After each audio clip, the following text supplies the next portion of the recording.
Magandang umaga, Puerto Princesa. Magandang umaga, lalawigan ng Palawan.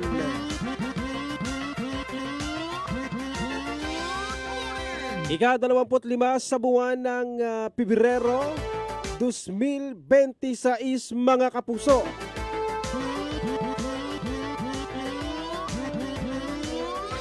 Ngayon po ang ika-4 na pong anibersaryo ng EDSA People Power Revolution, mga kapuso. Kung dati-rate ay special non-working, ngayon po ay idineklara ito na special working day. Ibig sabihin, may pasok pa rin, bagaman may ilang mga aktibidad na inihanda yung mga opisina ng gobyerno para gunitain itong EDSA People Power Revolution, mga kapuso.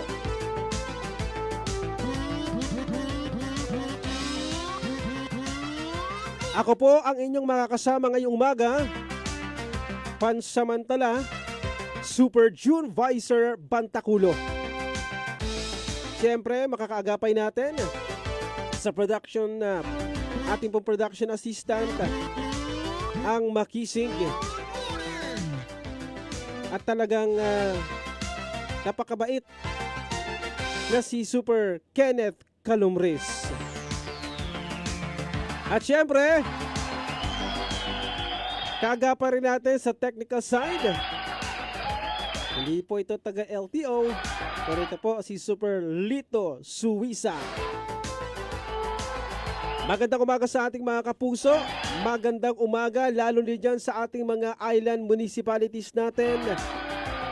Yung mga mangingisda natin na maaga pa lang gising na, maaga pa lang naghahanda na ng kanilang mga gagamitin. Yung iba ay nakauwi na galing laot. Nagtatanggal na ng mga isda sa kanilang mga lambat.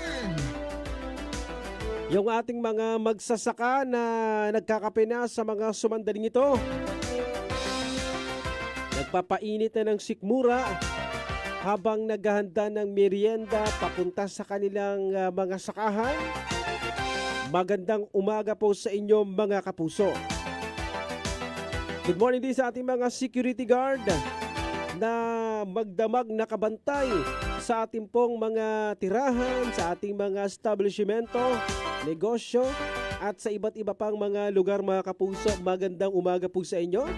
Ganon din sa ating mga kapulisan na nakakalat at ating mga tanod.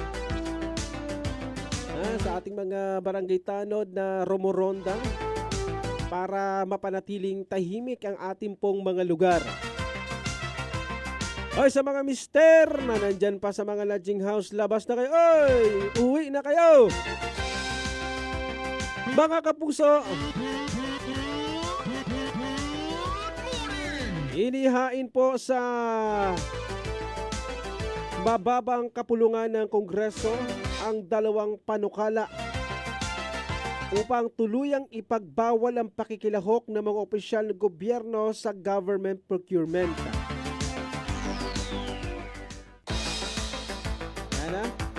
Ito ay para po sa tinatawag nilang anti-contractor bill.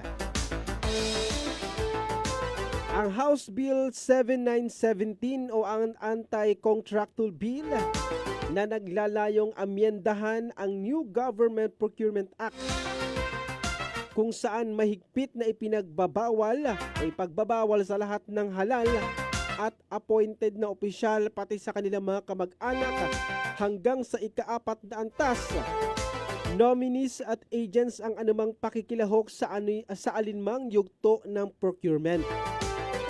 Dito kasi nagsisimula yung anumang mga anomalya, kung anumang mga corruption, mga kapuso. May kaakibat itong otomatikong diskwalifikasyon, kanselasyon ng kontrata, forfeiture ng bid security, blacklisting at pagsasampa ng kasong administratibo, sibil at kriminal laban sa lalabag. Sabi pa ng panukalang may nagpanukala nito,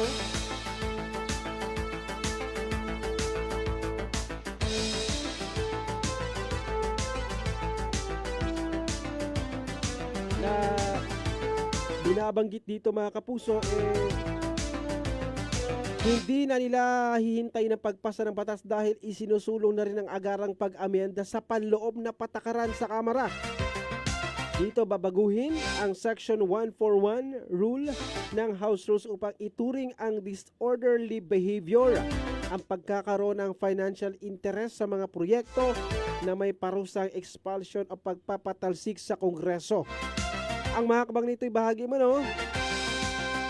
Ang mga layunin na tuluyan ng matiyak ang integridad sa paggastos ng pondo ng bayan, mga kapuso.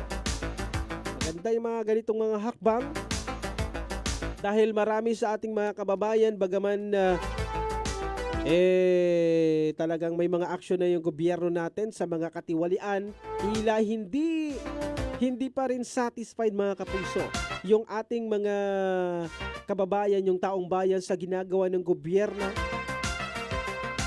Ngayon maraming mga mainit na usapin, pero ang nais pag-usapan ng ating mga kababayan, kamusta na ang kaso ng flood control project? Tila napag-usapan, dininig, kamusta na yung mga nakasuhan at yung mga sangkot sa kasong ito, mga kapuso. Hinahanap-hanap ng ating mga kababayan kung mayroon na bang malaking mga opisyal na kanilang idinawit at nakasuhan, pero wala. Kaya yung sa ating mga taga-gobyerno, lalo na sa DPWH, talagang nakapag-isip-isip na tatangkain pa ba nila na sumali sa mga ganitong mga anomalya? Kung may mga ganito namang kapalit, mga kapuso, biruin nyo, kung mga nagdaang panahon naging maganda ang inyong buhay, pagdating sa huli, babalikan pala kayo ng karma. Good morning, si Rodel. Hindi po ako si Super Rodel. Kapi po tayo at good morning sa family Pilisardo,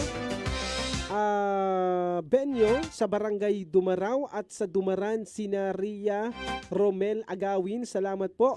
Ingat po tayo, maulan na umaga. Mula kay Bing Manggano. Maraming salamat, Ma'am Bing. Maulan pala sa inyo dyan sa inyong lugar. Nako, dito po sa amin wala pa naman. Pero kagabi, mambon at umulan. Good morning, Super June. Sir June Visor Bantaculo watching from Barangay San Jose. Mula kay Ma'am Vilma Moreno. Magandang umaga, Ma'am Vilma. Kamusta po kayo dyan sa Barangay San Jose? Magandang umaga, mga kapuso, muli. Kahapon ay nagsagawa ng press conference ang Puerto Princesa City Police Office. Ito ay magkaugnayan doon sa naaresto na tinuturing na isa sa mga suspect sa brutal na pagpaslang kay Joanna Hunson Infante. Matipid lamang yung mga naging detalyeng inilahad ng ating pong mga kapulisan kung ano ang partisipasyon nitong nahuling suspect. Marami rin ang nagduda. Isang abogado tayo na nabasa sa kanyang post na baka makompromiso yung mga ebidensya kung iba yung magiging basihan ng pag-aresto. Parang wala pa kasing warrant, pero dahil nga kabilang doon sa kategorya na itinutukoy na pupwede yung warrantless arrest, yung tinatawag na hot pursuit, parang duda yung abogado kung ito pa rin pasok sa hot pursuit. Pero antay natin, mga kapuso, nasa kami na ng ating mga otoridad yung mga usapin na yan. Yung resulta, tayo po nakaabang sa kung ano yung magiging galaw ng ating pong mga kapulisan. Huwag po tayong mainip. Minsan kasi yung ating mga opisyal sa matataas pa na tanggapan, yung naglalabas ng basta-bastang mga impormasyon, lalo tuloy nanggagalaiti yung ating mga kababayan. Mga kapuso, diretso na po tayo sa ating mga balita ngayong umaga.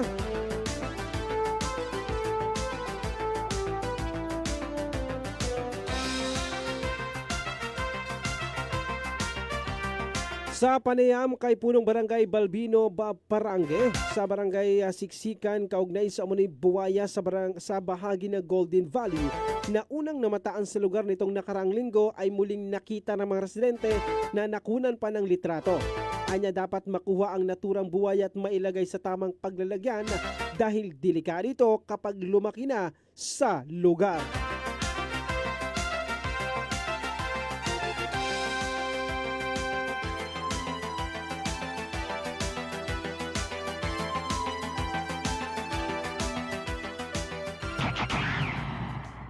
Superadyo, Puerto Princesa, DYSB. Ito ang balita. Yes po, ay talagang totoo. Yun ayon sa video na ipinadala sa akin noong nakarang araw. Opo. Para sa akin lang, dapat mahuli ito at mailagay sa tama. Kasi pag lumaki ito ng gusto, ay mas delikado, mas peligro yung aking mga kabarangay na nakatira sa tabing ilog.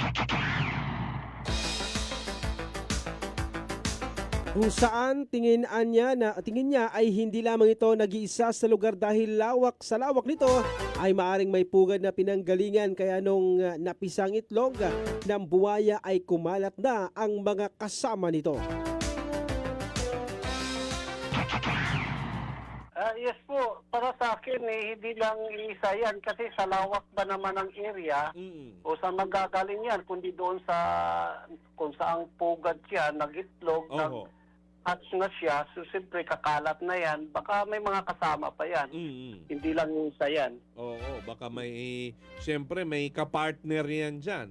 Oo, sa lawak, ano? Mga ilang, ano ba yan? Mga ilang kilometro yung coastal area natin at Bakawanan. Yan po sa Siksikan, Kap. Mismo sa siguro mga 50 meters galing dito sa may relocation site, ilog na yun. Malapit lang yun more than 50 meters lang.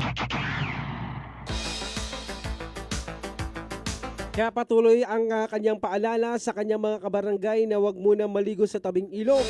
Maging sa mga mangisda ay mag-ingat sa nasabing lugar.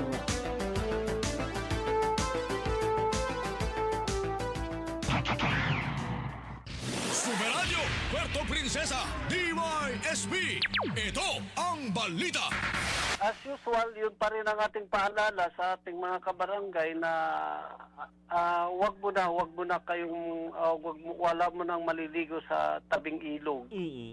So, gayun din sa ating mga fisherman, mag-ingat. Dapat talaga sa iwasan mo na yung paglusong kasi unang-una may kalabuan yung tubig. So, hindi natin nakikita kung nasa ilalim ba siya or wala. Ito, nasa may Golden Valley pa ito area, sa may Purok Bakawan. Kaya wag na tayo magtaka sa mga susunod na araw sa ilang barangay may mataan din tayong mga buwaya mga kapuso. Ang tinig ni punong barangay Balbino Parange ng barangay Siksikan. Magandang umaga, good morning Super June Visor watching live parang barangay Milagrosa mura kay Sir Del Aniscal, kay Alea Solem Kayabo. Kamiyad na Selem mga kasuperadyo, binabati ko po dito sa bayan ng Cagayan Silio. Ay, magandang umaga sa mga kapuso natin dyan sa sa bayan ng Cagayan Silio. Kamusta po kayo dyan sa isla ng Cagayan Silio?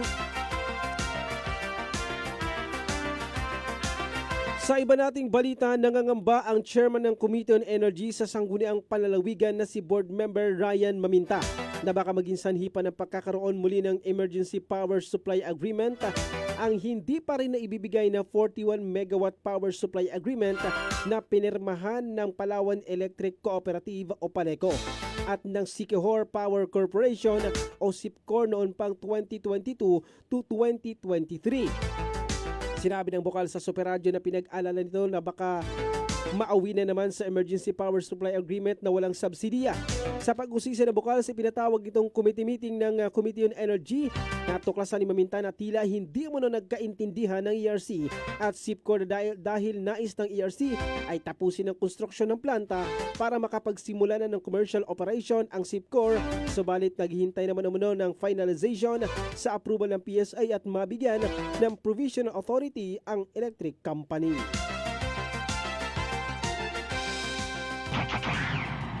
41 megawatts power supply agreement na dapat na pinirmahan noong 2022 at 2023 ng SIPCOR at ng Paleco, pero hindi pa nadideliver hanggang ngayon.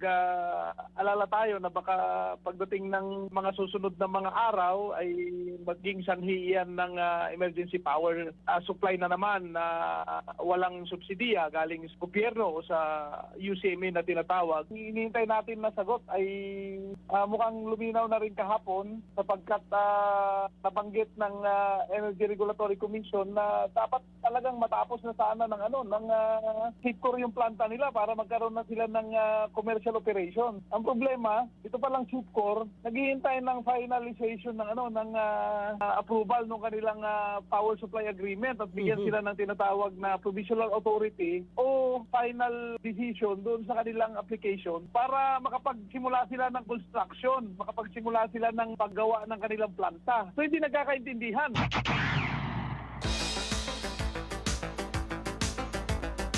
Dahil nga may kalituhan ayon kay Maminta, hanggat hindi ito nare-resolba ay baka umabot sa punto na magkulang ang supply ng kuryente.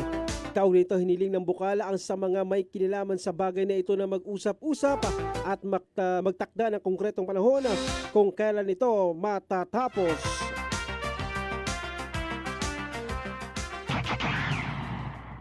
Sumeradyo, Puerto Princesa, DYSB. Ito ang balita. Dahil may kalituhan, hanggat hindi na-resolve yan, ay baka pumaimbulog tayo sa punto na kapag hindi nila nagawala kaagad yan, magkukulang tayo ng supply natin. Kulang tayo ng power generated para magamit ng Paleco for purposes of distribution at purposes ng electrification sa main grid natin. Kaya araw ng Martes, February 24, willing tayo na mag-usap-usap sila at magsapinal sila ng mga usapan at maglagay ng timeline, maglagay ng konkretong panahon kung kailan matatapos ito. Kasi kung walang konkretong panahon na matatapos ito, ay manatiling nakabitin tayo. At pag nakabitin tayo, alam mo naman, baka umabot sa punto na kulang yung supply sa grid. Magkaroon na naman ng emergency power supply agreement, emergency procurement ng kuryente. Ang papasan na naman yan ay yung mga member consumer owner. Posible naman umunong magkaroon ito ng epekto sa supply ng kuryente pagdating ng panahon ng tag-init. Ayon kay Board Member Maminta, base sa naging pahayag ni Paleco GM Riz Contribida, ay maaaring magkaroon ito ng konting epekto at maging manipis ang supply ng kuryente dahil sa tag-init. Sa harap nito, sinabi ni Maminta, kung sakali man ay magiging reserve lamang ito at magkakaroon man ng EPSA ay magiging maliit na bahagi lamang umano ng supply na tatakbo sa main grid. Inanong natin si Manager Contribida kung makaka-apekto. Ang sabi niya, Board, baka mayroong konti. Sa exposure ng Paleco pagdating doon sa supply, kasi summer, baka magnipis yung supply. Pero ang gagawin naman ay reserve lang siya. Ibig sabihin, kung hindi kailangan gamitin, hindi dispatch sa grid. So kung magkakaroon ng EPSA, maliit na bahagi lang at hindi naman siguro malaking bahagi ng supply sa grid natin. Pinasisilip nga rin umano ng bukal sa ERC at Paleco kung wala bang pwedeng ipataw sa kumpanya dahil sa kabigo nito na maghatid ng supply ng kuryente. Maging ang timeline na dapat ding mabatid umano dahil sa tagal ay wala pa ring nangyayari. Ani Maminta, kung naibigay umano ang ng kumpanya ang kuryente noong 2022 to 2023 ay hindi muna natin naranasan ang EPSA mula 2023 hanggang 2025.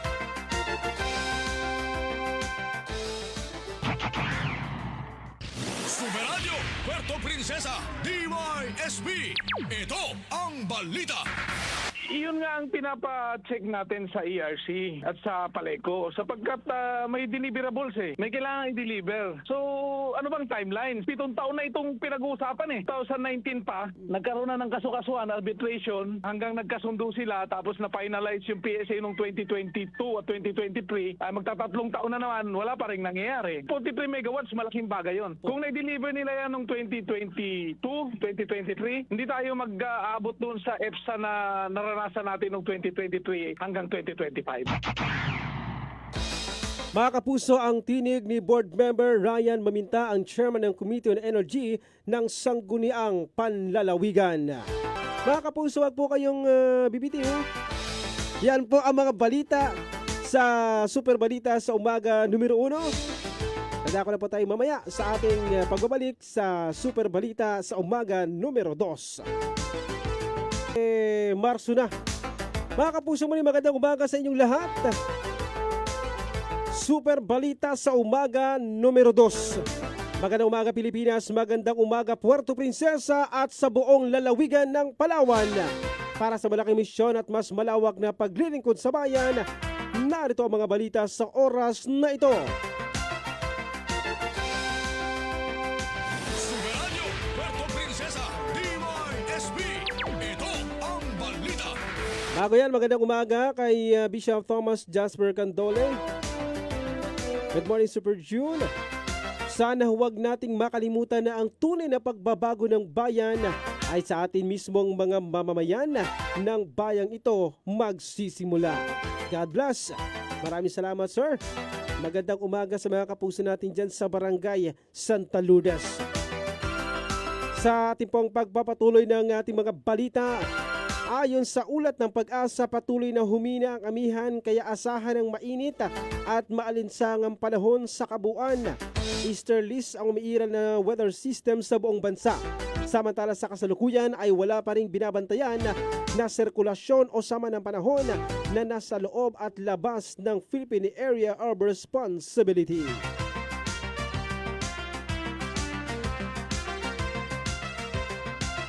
Ang Eastern Visayas ay makakaranas ng maulap na papawirin na may kalat-kalat na mga pag-ulan, pagkulog at pagkidlat dahil sa easterlies. Ang natitirang bahagi ng Visayas, Palawan kasama ang Calayan Islands at Occidental Mindoro ay makakaranas ng bahagyang maulap hanggang sa maulap na kalangitan na may mga isolated na pag-ulan o pagkidlat, pagkulog dahil sa easterlies. Ang silangang bahagi ng Visayas ay makakaranas ng katamtaman na hangin mula silangan hanggang hilagang silangan na may katamtaman na alon sa karagatan. Ang natitirang bahagi ng Visayas, Palawan kasama ang Calayan Islands at Occidental Mindoro ay makakaranas ng mahina hanggang sa katamtamang hangin mula hilagang silangan hanggang silangan na may banayad hanggang sa katamtamang alon.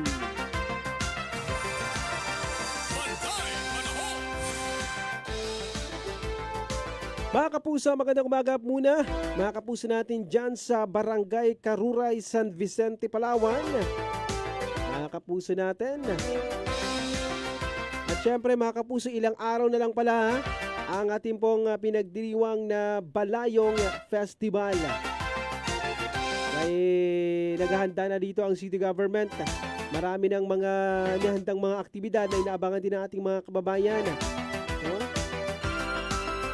Kamakailan ay ayan, may mga iba't iba na mga aktibidad mga kapuso, no? Naasahan natin simula ngayong huling araw ng February hanggang sa March, dire-diretso na po yan mga kapuso.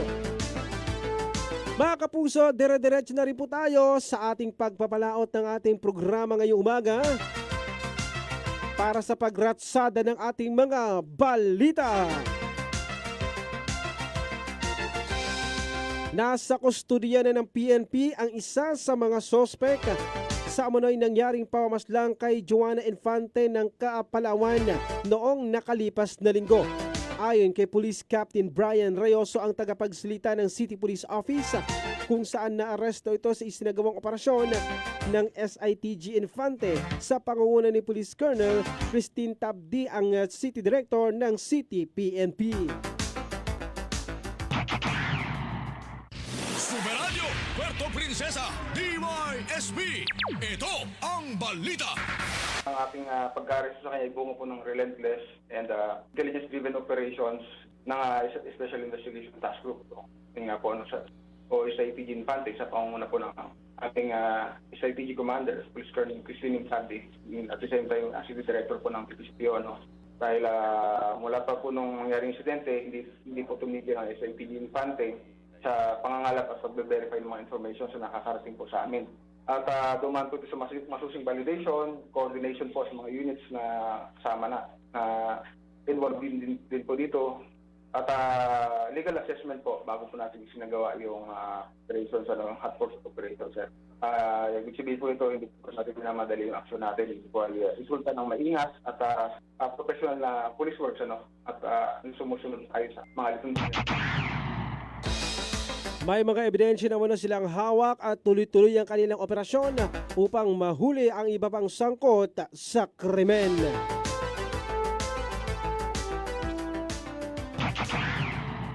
Sa ngayon, sir, maraming mga ebidensya na po tayo. Mga ebidensya na tayo. Yun nga, ang inaan na lang po natin ngayon ay yung ating tuloy-tuloy na hot pursuit operations para mahuli pa yung ibang individual na bilang dito sa...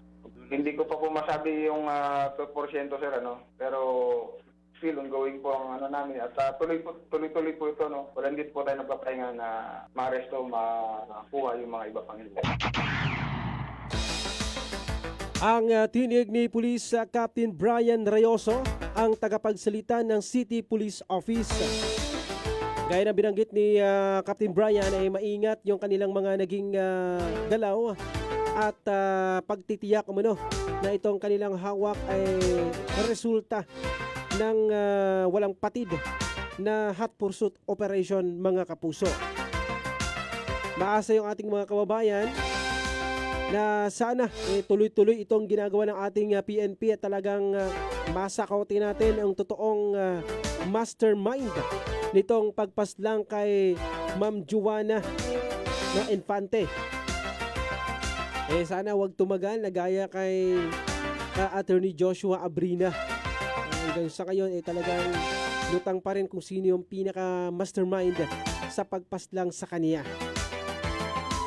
Mga kapuso, dire-diretso pa po tayo sa baba nating balita ngayong umaga.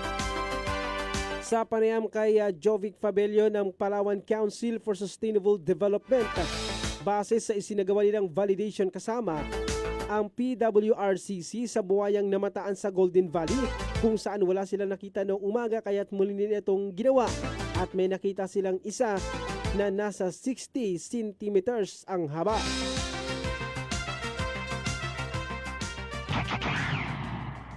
Superadyo, Puerto Princesa, DYSP. Ito ang balita. Yes, oo. At ito nga, natuloy tayo kahapon, mga bandang 3:00. Opo. During the validation ng araw, wala tayong nakita. Marami ng tao. And nung gabi, nag-conduct tayo ng night spotting. Meron tayong nakita. Oh, Na isa. gaano kalaki, sir? Gaano kalaki yung nakita natin nung gabi? Ano to, kasama din, Fred, mga 60 centimeters lang. Mas Ang maliit. haba. Mas maliit doon sa nabidyohan ng mga bata, sir? Yes, apparently, baka yung pagbibideo ay naka-zoom. Okay. Kaya malaki tingnan. Okay. Ngunit ito kasi kagabi, nalapitan nila mga hanggang 1 meter yung distansya Opo. bago tuluyang tumakas yung buhaya. Nasa 60 lang ang estimate. Wala pa tong isang dipa. Wala pa. Kumbaga, wala pa siyang isang dipa, no? Oo. Siguro pag dumipa ka ng kamay mo, pahaba, mga kalahati hanggang gitna lang siya ng katawan mo simula sa dulo ng kamay. Kung saan magsasagawa pa sila ng information education campaign sa lugar. At isa sa mga rason kung bakit naroon ang buhaya ay dahil ang mga mangingisda kapag may huli ay mga retaso tinatapon sa ilog.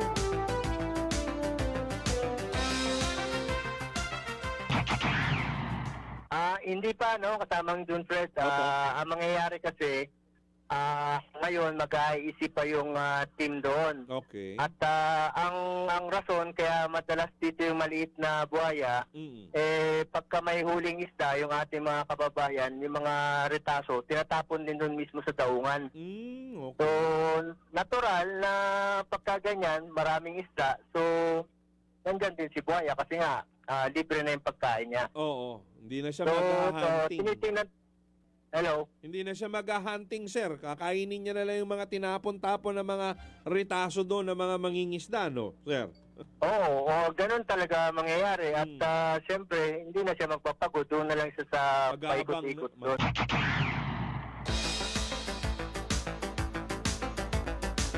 Posible umunong may malaki pang buwaya doon dahil may maliit na buwaya sa lugar. At may nanay ito pero hindi pa nila alam kung saan ang nanay nito dahil kapag may malaking ilog na malapit sa lugar ay posibleng naroon ang magulang nitong natagpuang buwaya.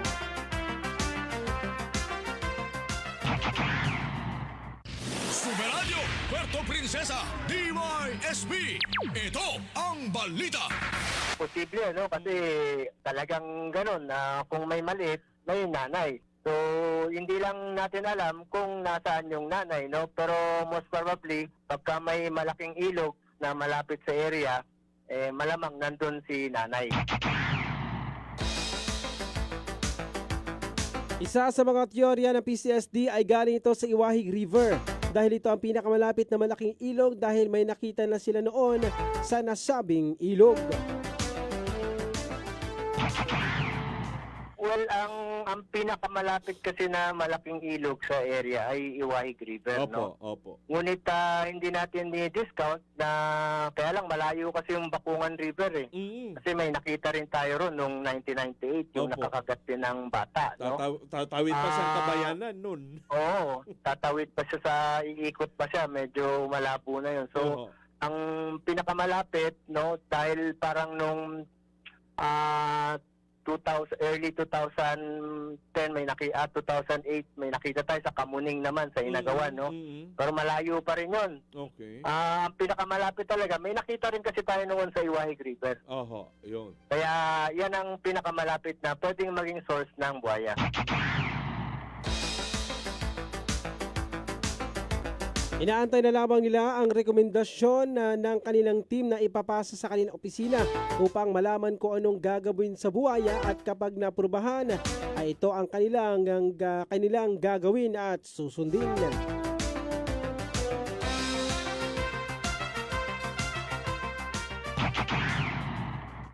Superadyo, Puerto Princesa, DYSB.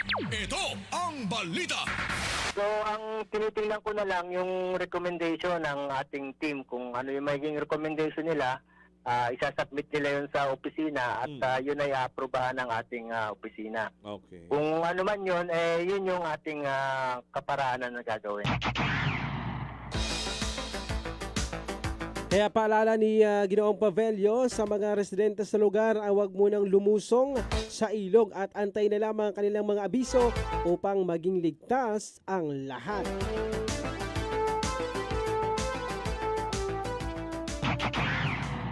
Yes, paalala sa ating mga kababayan sa Barangay Siksikan, wag muna po tayong pumunta dyan sa daungan, ano? Pwede naman pumunta pero wag lulusong sa tubig dahil may ginagawa pa tayong assessment doon sa isang buhaya na nakita. Mag-antabay lang po kung ano yung mga advice ng ating opisina. Sa gayon, safe naman tayong lahat dyan. Ang tinig ni Ginoong Jobek Babelio, mga kapuso, ang tagapagsalita ng Palawan Council for Sustainable Development. Sana makita na kung may iba pang makasama itong buhaya na nakuha, na-recover ng PCSD, mga kapuso, para naman nang sa gayon ay mawala na yung agam-agam, no, yung pangamba ng ating mga kababayan dyan sa Barangay Siksikan, lalo na dyan sa bahagi ng Golden Valley. No? Medyo nakakatakot nga rin naman talaga. Marami ng mga ulat kapag yung buhaya kasi umatake. Kung hindi magkalasog-lasog yung laman mo, talagang patay mga kapuso. Kasi kapag nakakagat yung buwaya, ano yan, iikot-ikot yan mga kapuso hanggang sa mabitas nila yung laman eh. Ganon sila umatake pag kumagat sila, no? Siguro sa mga hayop, kapag para malasog-lasog nila yan, nagro-roll yan sila mga kapuso. Sa iba pa nating balita mga kapuso, nagpahayag ng matinding pagkadismaya ang mga kinatawan ng mga atletang Palawenyo sa proseso ng pagpili ng mga manlalarong kakatawan sa Palawan para sa Mimaropa Regional Athletic Association Meet 2026 na gaganapin sa Sablayan Occidental, Mindoro sa Marso 8 hanggang 12. Batay sa bukas na liham na ipinadala sa DepEd Division of Palawan, kapuna-puna ng mga kinatawan ng atleta ang kawalan ng malinaw na sistema at pamantayan sa pagpili ng mga lalahok. Mariin din na ng kanilang pagtutol sa hindi pagsasama ng ilang sports events sa darating na Imra Amita na anila isang malaking insulto, lalo na sa mga event na napatunayan ng nag-ambag ng gintong medalya sa dibisyon ng Palawan sa mga nakalipas na taon. Kabilang ang table tennis elementary na kasalukuyang defending champion mula sa Imraa 2025. Hiling ng grupo na agarang maglabas ang DepEd ng malinaw at opisyal na paliwanag kung ano ang naging basihan sa pagpili ng mga events at atleta. Bukod dito, nananawagan sila na rebisahin at ang desisyon at isama ang lahat ng mga events na may napatunayang track record ng pagkapanalo gaya ng table tennis. Binigyan din nila na ang tagumpay ng Palawan sa Imra ay hindi lamang nasusukat sa dami ng ipapadalang delegado, kundi sa patas na pagkakataon na ibinibigay sa bawat batang nagsisikap. Samantala, nakatakda namang maglabas ng opisyal na pahayag ang kagawaran ng edukasyon sa Palawan bilang tugon sa nasabing liham. Magandang umaga kay Ma'am Yang Gabinete Naval. Good morning, Super Junior, watching from Barangay San Rafael. Ay, kamusta po kayo sa Barangay San Rafael? Ay, mga kapuso natin dyan. Sa ating mga motorista na nasa biyahe ngayon, ingat-ingat po kayo. Dahan-dahan lamang po, no? Napapadalas na yung mga aksidente natin. Bagaman napakaganda ng kalsada sa inyong mga tinatakbuhan, maging pa rin, dahan-dahan pa rin. Kasi minsan di natin masabi mga kapuso, yung iba nating mga kapwa motorista, nararaskal. Mayad na Salim, Super June, watching from Barangay Talaga, Cagayan, Silio, Palawan. Magandang umaga sa inyo kay Sir Bong Magbanwa Bonbon. Magandang umaga, Sir Bong. Simula talaga, bago pala ako dito, si Sir Bong lagi nang nakasubaybay, no? May mga pa yan noon may mga clan pa yan dito na pumupunta, no? Mapasyal sila sa stasyon. Nakakamiss din po kayo, Sir Bong Bonbon, at ang inyong mga nakasama noon. Kay Ma'am Berlina dito po sa Lianes Place, malapit sa Capitol po. Duty po ako ngayong gabi. Ay, magandang umaga po sa inyo, Mama. Ingat po kayo dyan sa mga kapuso natin dyan sa Lianes Place. Dyan sa bahagi po yan ng Gusaling Kapitolyo sa Fernandez Street. Kahapon mga kapuso ay nagpadala ang kinatawan ng mga atletang Palawenyo ng open letter para po ito sa DepEd Division of Palawan. Ito po ang nilalaman ng liha mga kapuso. Sa kinaukulan, kami po ay sumulat upang ipahayag ang malalim na pagkabahala at pagkadismaya hinggil sa kasalukuyang proseso ng pagpili ng mga atletang kakatawan sa ating lalawigan para sa Imraa Meet. Bilang mga stakeholders sa paghubog ng kabataang Palawenyo, napansin namin ang kawalan naman ng malinaw na sistema at pamantayan sa pagpili ng mga lalahok. Ang kakulangan sa transparency at ay nagdudulot ng kalituhan at demoralisasyon sa hanay ng ating mga atleta at coaches na nagbuhos ng pagod, panahon at sariling resources para sa karangalan ng Palawan. Higit sa lahat, nais naming ipaabot ang aming matinding pagtutol sa tila hindi katanggap-tanggap na desisyon na iwanan o hindi isama ilang sports events sa darating na Imraa Meet. Isang malaking insulto ito, lalo na sa mga event na napatunayan ng nag-aambag ng gintong medalya sa ating dibisyon sa mga nakalipas na taon. Isang halimbawa dito mga kapuso ay ang table tennis na nakalagay po sa liham. Table tennis elementary na kasalukuyang defending champion mula sa Imraa Meet 2025. Paano naging makatwira na ang isang koponang nagdala ng pinakamataas na parangal sa ating lalawigan ay hindi bibigyan ng pagkakataong depensahan ang kanilang titulo? Ang ganitong hakbang ay hindi lamang kawalan ng utang na loob sa tagumpay ng mga bata, kundi isang malinaw na pagsagka sa kanilang potensyal na mas umunlad pa. Nais naming ipaalala sa pamunuan ng DepEd Palawan ang malinaw direktiba ng ating pabansang pamalaan at ni Pangulong Ferdinand Marcos Jr. na paigtingin ang grassroots sports development sa bansa. Sa ilalim ng administrasyong ito, binigyan diin ang kahalagahan ng pagsuporta sa mga batang atleta upang maging world class. Dahil dito, ang sports ay isang epektibong paraan upang mailayo ang kabataan sa masasamang bisyo at hubugin sila bilang disiplinadong mamamayan. Ang hindi pagsasama sa mga medal-rich at champion events ay direktang sumasalungat sa layunin ng ating Pangulo na palakasin ang kakayahan ng mga batang Pilipino sa larangan ng palakasan. Nananawagan kami sa DepEd Palawan na isa po dito, maglabas ng malinaw at opisyal na paliwanag kung ano ang naging basihan sa pagpili at hindi pagpili ng mga events at atleta. Rebisahin ang desisyon at isama ang lahat ng mga events na may napatunayang track record ng pagkapanalo gaya ng table tennis. Ang tagumpay ng Palawan sa Imraa hindi lamang umano nasusukat sa dami ng ipapadalang delegado kundi sa patas na pagkakataon na ibinibigay sa bawat batang nagsisikap. Huwag nating sayangan ang talento ng kabataang Palaweño dahil lamang sa malabong sistema o limitadong pananaw. Umaasa kami sa inyong agarang tugon at positibong aksyon. Gumagalang kinatawan ng mga atletang Palaweño.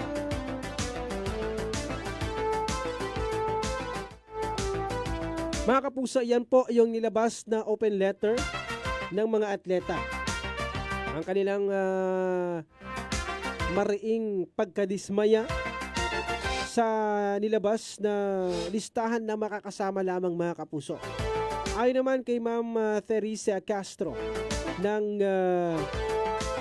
Schools Division of Palawan, binabanggit niya na maglalabas sila ng opisyal na pahayag patungkol dito mga kapuso. So nakaantabay tayo kung ano yung maging paliwanag dito ng Department of Education. Mamaya pag-usapan natin sa Anong Say Mo. Ano bang masasabi niyo mga kapuso mamaya na maraming mga nagwaging atleta sa nakalipas na palarong palalawigan ang hindi po nakasama dito sa Imraa. Bagaman ilan sa paliwanag, sa kahapon sa naging sesyon ng Sangguniang Palalawigan, binabanggit ni Board Member Rafael Ortega Jr., ang chairman ng Committee on Basic Education, na isa sa mga dahilan ay limitadong pondo. Matatandaan naman noon na noong nakalipas na taon ay nagpasya ang mga punong bayan na ipagpaliban ang palarong panlalawigan. Nais nila na gawin ito sa susunod na taon, ngayong taon, pero siguro mga huli-huli na. Ang problema, nagpahayag ng matinding pakiusap yung ating mga magulang, mga guro at atleta na ituloy ang palaro sa unang bahagi ng taong 2026. Kaya sa kabila ng limitadong pondo ay pinagpatuloy ito. Ano ang dahilan ng limitadong pondo? Dahil po yung ilang mga munisipyo, ilang mga eskwelahan ay naapektuhan ng palaro ng Bagyong Tino. Ang balitang ito ay inihatid sa inyo ng Ang balitang ito ay hatid sa inyo ng Rexidol Forte. Mas bilis banat sa apat. Tanduay Light, gaan ng may kasama. Naapektuhan ng Bagyong Tino. Kaya ang pondo para umuno sa mga lalahok sa palarong panlalawigan ay ninais na ilaan na lamang na tulong sa mga eskwelahan at sa mga mag-aaral na naapektuhan ng Bagyong Tino. Matatandaan po ninyo, hindi biro yung naging hagupit ng Bagyong Tino sa atin, lalo na sa bahagi ng norte ng Palawan. Yan pa lang sa San Vicente, sa Araceli, at iba pang munisipyo ay talagang pinadapa ng Bagyong Tino, mga kapuso. Kaya ang pondo ay ilang bahagi na itulong doon sa mga munisipyong naapektuhan. Isa pa sa binabanggit, mga kapuso, yung sasakyan ng mga atleta papuntang Sablayan Occidental Mindoro, yung barko, nasa 300 lamang yung capacity. Kaya nakausap natin nung una si Ma'am Ferris Castro, nasa 250 to 300 lamang yung kanilang dadalhin. Kasama na dito yung atleta at mga coach, mga kapuso. Yun lamang kasi ang kasya doon sa journey na barkong sasakyan ng mga atleta at coaches papunta ng Sablayan Occidental Mindoro. Bukod pa riyan, yung belleting, mga kapuso, na kung saan sila yung tatanggap sa mga atleta o magiging quarter ng mga atleta natin sa Sablayan, hanggang doon lang din ang kanilang kapasidad. Nasa 300 lamang, mga kapuso. Yun ang paliwanag ni Board Member Ortega. Pero ang kanilang pangako, dahil ang susunod na Imraa gaganapin na dito sa Palawan. Sa nakaraang palarong palalawigan, inanais itong gawin sa bayan ng Batarasa. Magiging papagandahin na paraw nila kasi yung kanilang oval. Magiging pang Imraa na yung standard, mga kapuso. Susunod na taon o susunod na Imraa, full delegation yung pangako umano ng provincial government. So ngayon, magtiis muna. Pero yun nga, malungkot yung ating mga kabayan dahil walang gaanong paliwanag dito yung ating Department of Education. Magandang umaga, Super June. Batiin ko lang ang Pioneer 12. Pa-shoutout po kay Grace Abad, Nel Dadusano, Jube Seyen, Andrew Gabasan, Joan Gonzalez, at God bless you all. Kay Ma'am Nieves Bara, good morning po, watching from Barangay Mauyon. Kay Eli Magbanwa Mayo, laging nakikinig po sa programa nyo. Magandang umaga po sa inyo, sa mga kapuso natin dyan sa Barangay Mauyon. Sabi nga dito, salitang sports, wikang Pilipino ay palakasan. Literal na ginawang palakasan pagdating sa pagpili ng mga manlalaro. Pero iwanan muna natin, mga kapuso, dumako muna tayo sa ating mga natirang balita sa umagang ito, mga kapuso.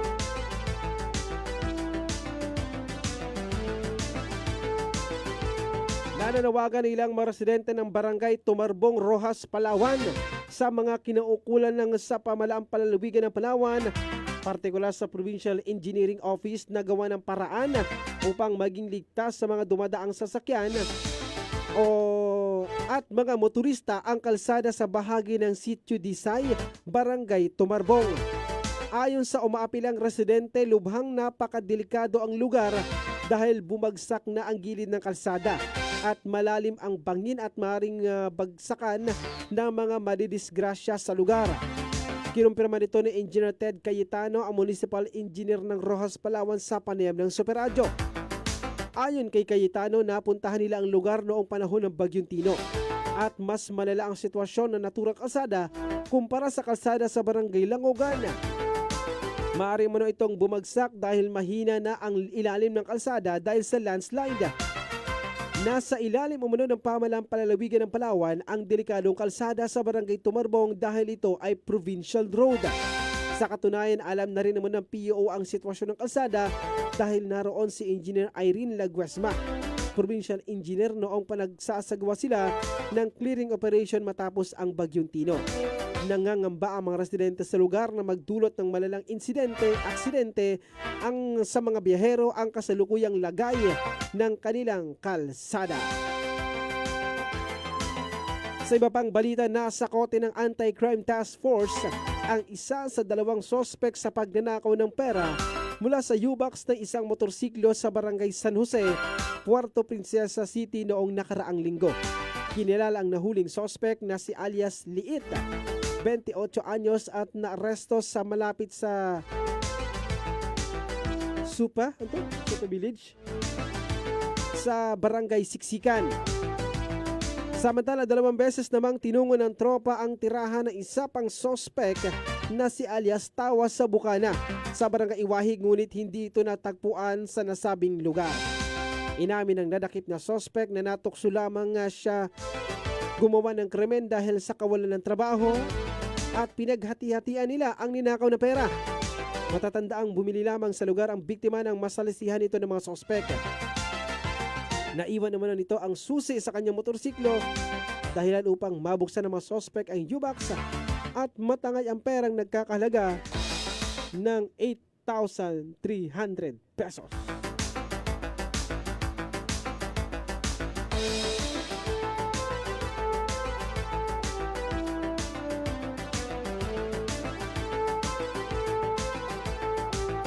Sa iba pang balita,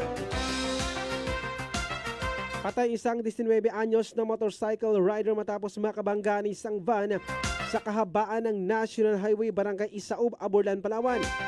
Kinilala ang nasawi na si alias Limuel, residente ng Barangay Siksikan, Puerto Princesa. Sa investigasyon, minamaneho ni Limuel ang kanyang motorsiklo nang tangkay naman mag-overtake sa sinusundang sasakyan. Sa kasamaang palad ay paparating naman ng isang Toyota Grand Hi-Ace na minamaneho ni alias Dan, 35 anyos at residente ng poblasyon Nara. Sa lakas ng banggaan, nagtamo ng matinding pinsala ang parehong sasakyan. Agad sumesponde ang Aborlan DRMO at sinugod sa ospital ang rider at ang kanyang angkas, subalit idineklarang dead on arrival ang biktima. Sa lukuyan naman nasa kustodiya ng Aborlan Municipal Police Station ang mga sangkot na sasakyan habang nagpapatuloy ang investigasyon ng mga otoridad.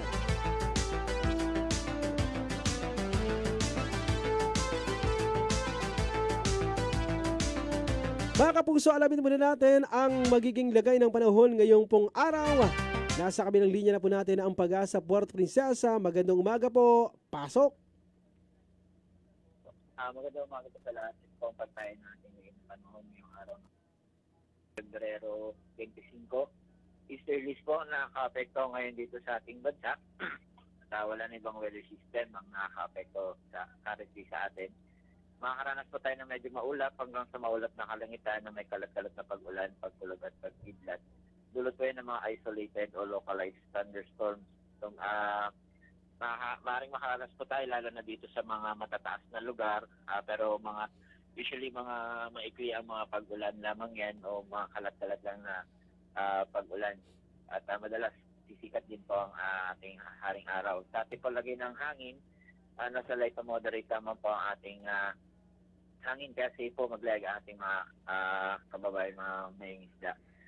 At nagagaling po itong hangin natin galing northeast to east. Sa ating temperatura naman, asahan po natin abot po ang pinakamababa sa 24 degrees Celsius. Pinakamataas naman ay nasa 32 degrees Celsius.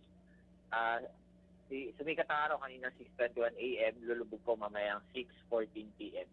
At ating forecast naman sa tropical cyclone potential forecast, wala po tayong nasa na maaaring mamuong mga low pressure area or mga bagyo sa mga susunod na linggo up to March,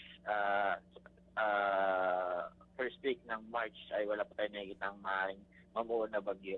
Wala po yan sa Pag-asa Puerto Princesa. Ito po si Nestor Igna, direct ang nagulat. Maraming salamat, Sir Nestor Igna ng Puerto Princesa Pag-asa Forecasting Center, mga kapuso. Yan, medyo maganda yung panahon natin. No? May mga pag-ulan-ulan tayong naranasan dahil po yan sa easterlies. Minsan yung maintindihan, may pagkaalinsangan na panahon. Tapos biglang, minsan may malamig. Paiba-iba. Kaya minsan kapag mahina-hina yung immune system, nakakaranas po ng ubo-sipon. Minsan meron kang allergic rhinitis. Minsan maamoy mo yung singaw ng kalsada. Lalo na pag bilang umulan. Naku mga kapuso, medyo masakit po yan sa ulo. Kahapon ay medyo maganda yung panahon sa ilang mga lugar. Mayroon namang inuulan. Sa ilang kanina mga pagbati, may mga binanggit na maulan sa kanilang lugar, mga kapuso. Saan ba yun? Parang Dumaran ba yun? Pagbati sa ating kaninang umaga, umuulan. Buti na lang dito sa atin, maganda ang panahon, mga kapuso. Walang masyadong ganap ngayong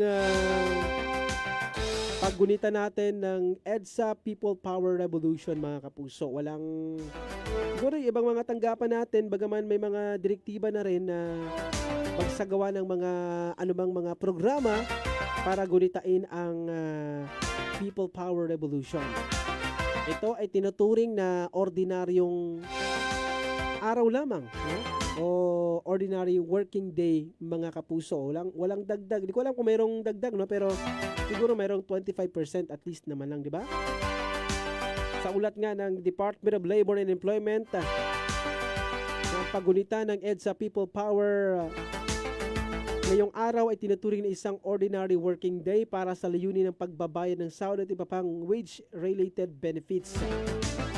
Ito ay alinsunod sa Proclamation number 1006 na nagtatakda sa nasabing araw bilang special working day. So ayon sa DOLE, ipapatupad ang prinsipyong no work, no pay. Ay batiin mo lang pala ito. Good morning, Palawan. Pabati po ako dyan sa Barangay Concepcion. Ang family Rapis, Hugo, Sikan, Tindog, Ruiz at nag-iisang anak ko na si Deo Mark Doctor. Doktor? Watching from Riyadh, Saudi Arabia. Matamang salamat mula kay Mami Yamsi Marian. Mga kapuso, wag po kayong bibitiw, magbabalik po tayo. Mamaya po ang program, ang ating segment na Anong Say Mo? Ang say ninyo ang mahalaga. Tumuli si Super June Visor Bantaculo para sa Super Balita sa Umaga numero 2.